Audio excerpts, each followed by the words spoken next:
From day one, Shedeur Sanders defied everything the NFL expected of a rookie. He didn't shrink into the locker room hierarchy or wait for permission to speak. He arrived with a business model, a media team, and a cultural vision. The league tried to slot him into its traditional development arc, but Sanders had already outgrown it.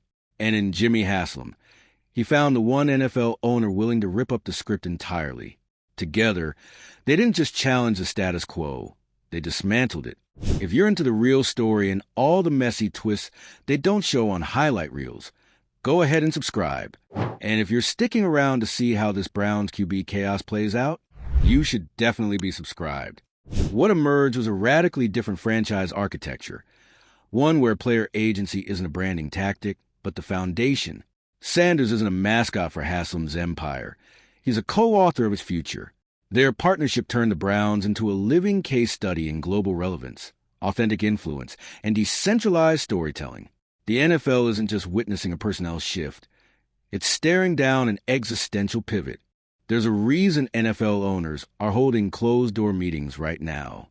A reason executives are whispering across luxury boxes, wondering how they got blindsided by the Cleveland Browns of all teams. And it starts with Jimmy Haslam deciding that NFL tradition, was officially bad for business. Haslam didn't see Shedeur Sanders as a quarterback prospect. He saw him as an entirely new kind of asset, one the league wasn't structurally built to accommodate. Where most front offices want a player they could manage, mold, and control, Haslam saw something else: leverage, alignment, and long-term cultural value. Not performance first, but presence first. Not brand containment, but brand integration.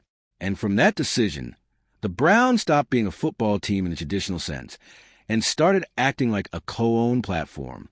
This is the part that has the rest of the league shook. Haslam gave Shedeur something NFL rookies never get: autonomy, not in press appearances, not in some controlled marketing deal, but structurally, contractually, internally. Shedeur didn't join the franchise as an employee.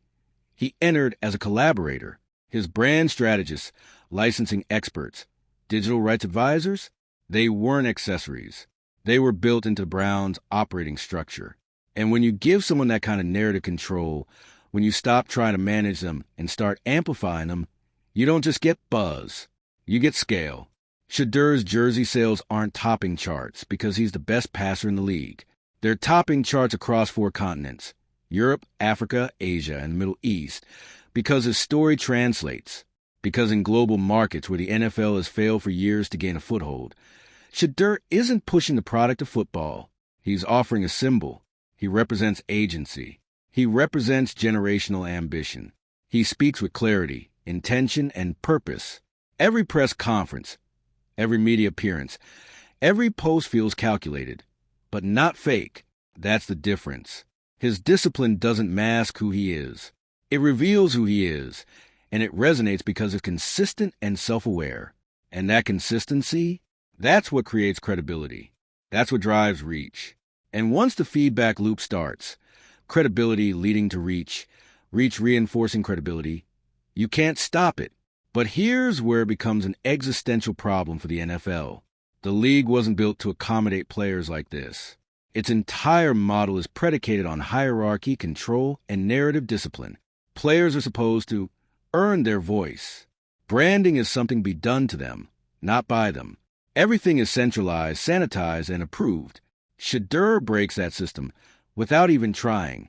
He shows up ready, already branded, already global, already fully fluent in how to operate in a post-traditional media world. And he doesn't ask for permission. He brings the tools and builds with the organization, not beneath it. That flips everything upside down. Because now, Shedeur isn't just a key player. He's the identity engine of the Browns. The franchise brand flows through him, not the other way around. That's why stadium demographics are shifting. That's why international sponsors are circling the Browns like it's an NBA franchise. Because Shedeur is more than a quarterback. He's a meaning maker. And that role holds more long-term value than any touchdown. What's even more destabilizing is that Haslam didn't flinch. He didn't push back. He didn't attempt to ease Shedeur into the structure. He rewrote the structure around him. And now the league has to face the fallout. Because if Shedeur works, if this model proves sustainable, profitable, and durable, then what happens next isn't just a trend. It's a full-on recalibration of what franchises are even for. Are they brands in their own right? Or are they platforms that amplify player-led brands? Haslam made his choice. The rest of the league? They're reacting poorly. You got owners launching digital task forces, hoping to mimic what's happening in Cleveland. You've got branding consultants being slapped onto rookies, media playbooks being rewritten overnight, and teams trying to go viral with awkward, authentic content. But the truth is, you can't manufacture what the Browns have, because what they have isn't tactical. It's philosophical. And that philosophy only works if there's trust. If the organization doesn't trust a player, if the player doesn't trust a team, the whole thing breaks. You can't tell a rookie to speak their truth while holding veto power over every post. You can't bring in a brand strategist and still expect rookie silence in the locker room. And you definitely can't say you believe in authenticity while treating it like a marketing ploy. That's what makes Cleveland different. Haslam didn't just empower Shedeur. He stepped back. He gave up narrative sovereignty. He didn't try to curate or shape the message. He let it evolve from the inside out. That decision unlocked something the rest of the league can't replicate. A self-sustaining ecosystem where the player drives the value and the organization multiplies it. Shedeur's success is proof of concept, and it's forcing hard conversations across every NFL front office. Can we actually do this? Do we have the trust? Do we have the vision? Are we willing to build around something we don't fully control? Because if the answer is no, then what Shedeur represents isn't just a threat. It's an inevitability. He's not an outlier. He's a warning shot. And the more players who come into the league watching this model unfold, the harder it becomes to justify the old way of doing things. No more rookie hazing. No more back-of-the-line branding access. No more wait your turn contracts. Those days are numbered. The players are watching. The fans are watching. And most dangerously for the league, the world is watching. Watching the Browns shift from historical irrelevance to international relevance in a matter of months, not through championships, but through alignment. And for the first time, we're seeing that maybe success in the NFL isn't strictly about playbooks and win percentages. Maybe it's about message control, about values, about who tells the story and who gets to own it. Because when that power moves from a franchise to the player, the old guard loses its grip, and the future stops asking for permission. So let's talk about it. Is this model sustainable? Can the rest of the NFL adapt? Or is Haslam's move too bold for the league's rigid DNA? Drop your thoughts in the comments. Hit like if you're following this shift as closely as we are. Share it with someone who still thinks brand doesn't matter in football. And subscribe for more deep dives into the stories changing the game. Because make no mistake, this isn't a trend. It's a transformation. And we're just getting started. The NFL has always sold control, disguised as tradition.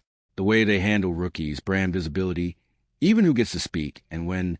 It's all part of a system designed to preserve the image of the league first, and the individual second. But Jimmy Haslam didn't just poke at that system. He bypassed it completely. By partnering with Shedeur Sanders instead of managing him, Haslam exposed just how fragile that old structure really is. Because once you show that a player can lead a franchise not just in the locker room, but at the strategic level, once you prove that handing over narrative control actually creates more revenue, more reach, and more relevance, you can't go back to the old way, not without looking ridiculous. Shedeur didn't need the NFL to brand him. He came into the league with a fully developed voice, a global audience, and a business infrastructure that most teams don't even have internally. And instead of trying to humble him, Haslam integrated all of it directly into the Brown system. He brought in Shedeur's media team, his digital rights experts, his licensing advisors, the entire machine. That move doesn't just challenge tradition. It reverses it. Now, the Browns aren't dictating how their quarterback shows up in the world. They're supporting how he already does. The franchise brand no longer stands apart from the player. It's built through him. That's why this isn't just about jersey sales or social media numbers, though. To be clear, Shedeur's blowing past NFL legends in both. This is about a model where a player's authenticity and control aren't liabilities. They're assets, structural ones. This has never happened before at scale, In the NFL, there have been stars with voices. There have been marketable quarterbacks. But there's never been a rookie who walked into the league and restructured the business model around himself. That's what has owners scrambling. The league's power has always rested on one thing: narrative discipline. They control the platform. They control the story. That's how they survived scandals, shifts, labor fights, and cultural waves. But if players start bringing their own platforms with more organic engagement and more trust in the league's official channels, the NFL doesn't hold the keys anymore. When Shedeur speaks, people don't wait for ESPN to clip it. They hear it directly. When he drops content, it doesn't need a broadcast window. It travels globally in minutes. And when fans buy into him, they're not just buying into a player. They're buying into a worldview. That's the part the league can't replicate. Because you can't outsource meaning. You can't hire a brand manager to inject trust into a player who doesn't believe in the structure he's part of. You can't slap a content strategy on someone and call it authenticity. And you definitely can't scale influence if you're still prioritizing control. This is why other teams are failing to copy the Browns model. They're skipping the hard part. They're thinking it's about hiring social teams or designing flashy rollout campaigns. But none of that matters without alignment. You need a player with vision, an owner with humility, and a shared understanding that value now lives in how you're seen, why you're followed, and who gets to speak. Haslam gave Shedeur full narrative sovereignty, and the return on that trust, it's exponential. Every day he stays healthy, engaged, and consistent, the brand compounds. His global resonance increases. His partnerships deepen. The fan loyalty gets more generational, more emotional, more embedded, and every bit of that growth flows back into the Browns' value because they didn't try to own the story. They let it be co-authored. This is what cultural ROI looks like. It's not about touchdowns. It's not about QBR. Those things matter, but they're not the full picture anymore. What matters now is reach, relevance, symbolism. You can't measure that with a stopwatch. You measure in audience growth in Nigeria, engagement spikes in Seoul, or brand conversion rates in cities the NFL's never cracked. The Browns cracked it, and they didn't do it through league-backed initiatives or overpriced ad campaigns.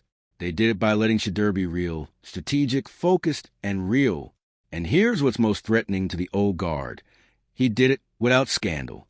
No controversy. No flash-in-the-pan drama. Just clarity. Just a plan. Executed perfectly, with consistency and emotional truth. That's what makes this irreversible. You can't unsee what's working. You can't pretend this is a fluke. Because what Shedeur and Haslam have built is something the league desperately needs but can't manufacture. An ecosystem of trust that monetizes itself. And now, every team that wants to build the next Shedeur has to ask, can we even do this? Do we have the culture, the vision, the structure? Are we ready to give up control in exchange for relevance? Because this isn't about one player anymore. This is about a generational shift. The athletes coming up now, they're not waiting to get drafted before they build their audience. They're not looking to be molded. They're looking for partnership. They don't want to be the face of your franchise. They want to define it with you. If you're not ready to meet that moment, you won't just miss out on talent. You'll lose fans. Culture moves fast, and fans go where the energy is. Right now, that energy's in Cleveland. That sentence alone says everything about what's changed. Because a few years ago, the Browns were a cautionary tale. Now they're a case study. And not because of football strategy, but because of brand architecture. Haslam didn't just change how his team communicates. He changed how it creates value. And that value is rooted in something the NFL can't commodify: trust. Shedeur's rise isn't a tech stack. It's not an algorithm. It's a human-centered brand operating at the intersection of integrity and identity. That kind of resonance doesn't come from flashy ads. It comes from consistency and alignment. Haslam aligned the franchise around Shedeur, not to use his popularity, but to build with him, to co-create something bigger than either of them could have done alone. And because of that, Shedeur isn't just a success story. He's a proof point that this new model works. And now the league has a decision to make. Stick with a structure that's optimized for control and fear the next Shedeur, or evolve into one that's built on empowerment and start attracting them. Because the truth is, you can't fight where this is headed. The centralized era of franchise branding is over. Fans don't follow logos. They follow people. And people trust those who speak with consistency, clarity, and purpose. That's why Shedeur is the future. Not because he plays the game well, but because he plays the bigger game better than anyone else. The game of meaning, trust, and shared ownership. So where does this go from here? That depends on who's paying attention. The next few drafts will be telling. The next few contract negotiations will be revealing. And every front office is going to have to answer one question. Are we ready to let go of the mic? Because the athletes aren't waiting. The fans aren't waiting. And the culture has already moved. This is the part where the NFL has to stop pretending this is just a PR stunt or a one-off success story. It's not. It's a full-on strategic reframe of what power, value, and relevance look like in professional sports. And it's coming from Cleveland. The fact that this revolution is being led by a franchise that was once the league's most reliable punchline only adds to the sting. Because if the Browns, yes, the Browns, can leapfrog decades of institutional baggage and become the most globally relevant team in the NFL without winning a championship, then what excuse does anyone else have? That's what his owners rattled. Jimmy Haslam didn't find some magic marketing trick. He found alignment. He found a player with a complete off-field framework and the discipline to treat every brand move like a long-term investment, not a quick hit. And instead of trying to wedge that into the old system, he rebuilt the system. It's hard to overstate how rare that is, because the NFL doesn't do flexibility. It does legacy. It does protocol. It does protect the shield. Which is why Haslam's move wasn't just smart, it was defiant. He effectively said, the league might still be stuck in the 1990s, but I'm not. And Shedeur, he didn't show up asking for favors. He showed up ready to lead. Not just the offense, but the narrative, the brand, the international expansion strategy. He showed up as a CEO, not metaphorically, operationally. You don't have licensing conversations in your rookie year unless you're already built for it.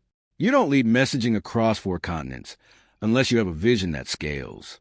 And you don't bypass the NFL's traditional marketing channels unless your personal brand is already more trusted than theirs. That's what's happening. People in cities that barely recognize NFL logos are walking around in Shedeur Sanders jerseys, not because of a league campaign, because his story got to them first. He's not explaining football. He's exporting identity. And that's the shift the NFL can't replicate with ads or scripted content. Because when a player owns his story, the league loses its monopoly on meaning. Shedeur's success is directly tied to that control. He doesn't need the league to translate who he is. He speaks to the people with clarity and on his own terms. That clarity is why he's winning the attention economy. Attention, by the way, that is not dependent on box scores. He doesn't need a 400-yard passing game to trend. He doesn't need a highlight reel to make waves. His consistency is the highlight. His message is the metric. And let's be honest, this terrifies the NFL's traditionalists, because for decades, the entire player development model has been designed to suppress individuality. Rookie contracts, media training, image coaching, branding restrictions. The entire system is a funnel. Take the raw talent, polish it, and present on the league's terms. Shedeur dodged the funnel. He came in with the polish, with the message, with the infrastructure.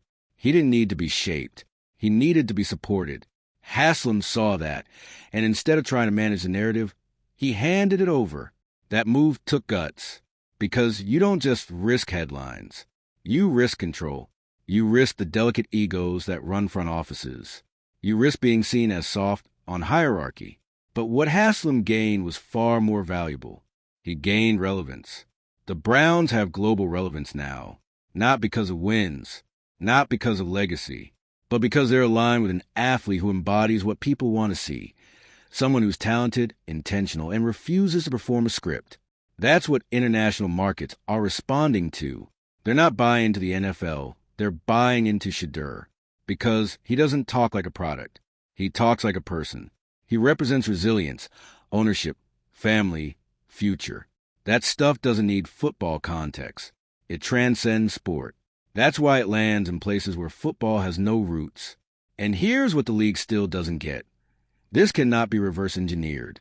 You can't recreate this with a new media hire. You can't scale this with player branding departments. Because trust is not a tactic. It's a byproduct of values and alignment.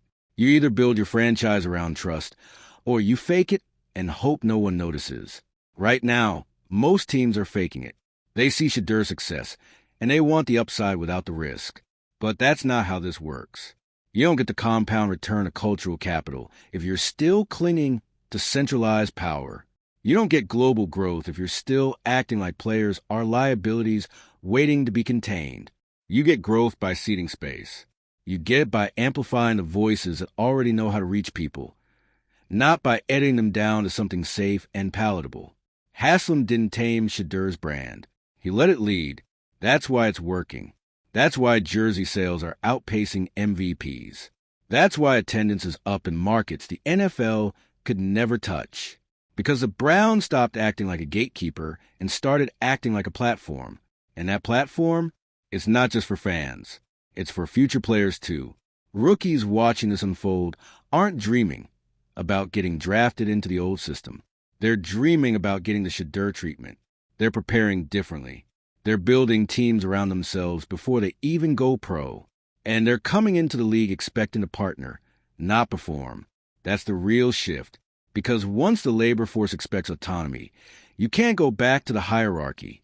Once the audience expects direct communication, you can't go back to the press release. And once value starts flowing through players, the league has no choice but to adapt or fall behind. The Shedeur model isn't flashy. It's disciplined. It's intentional. It's high trust, high leverage, and it doesn't rely on short-term hype. It builds slow, then scales fast. And it proves one thing the NFL wasn't ready to hear. Control isn't the key to value. Trust is. So if the league wants to survive this shift, and yes, we're talking about survival, they need to start asking harder questions about what they're building. Are they enabling stories? Or just editing them? Are they empowering players? Or performing empowerment for optics? Because the next generation of athletes isn't just coming for a spot on the depth chart. They're coming for the mic. And the ones who refuse to hand it over, they'll be left watching Cleveland, do what they couldn't. Lead the future of football, not with a trophy, but with a new architecture. Drop your take in the comments. Do you think other teams will follow this model, or is the rest of the league too stuck in the past? Hit like if you're ready for more stories that blow up everything we thought we knew about sports, and share this with someone still trying to measure greatness with a stat sheet. Subscribe for more, because we're not done tracking this storm. Not even close.